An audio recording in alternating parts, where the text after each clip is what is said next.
আমি শুনেছি এই মাহফিল করার জন্য নাকি কোনো জায়গায় অনুমতি নেওয়া লাগছে। কারো কারো পছন্দ হয় নাই, আফসোস আফসোস। আমি জানি না তারা এখানে এসছেন কিনা। আমার ইচ্ছা করে আমি তার কাছে গিয়ে বলি, ভাইয়েরা আসেন, কি আলোচনা হয় শোনেন। এখানে শফিকুল ইসলাম মাসুদ ভোটের কাঙাল হয়ে আসে নাই। এখানে আবুল বাশার হেলালি বাংলাদেশ জামাত ইসলামী রাজনীতি করার জন্য আসে নাই। শফিকুল ইসলাম মাসুদ যদি পাবলিক ফিল্ডে এখন রিকশার উপরে দাঁড়িয়ে কথা বলা শুরু করে, আপনাদের এর চেয়ে বেশি রাস্তায় জড়ো হয়ে যাবে।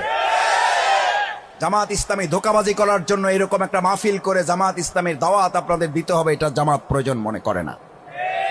ভোট চাওয়ার জন্য শফিকুল ইসলাম মাসুদ এখন বগার ফেরিঘাটে দাঁড়িয়ে, আল্লাহ আমার অহংকার মাফ করুন, বগার ফেরিঘাটে দাঁড়িয়ে কথা বলা শুরু করলে আপনাদের এরকম 200-400 লোক ওখানে হাজির হয়ে যাবে।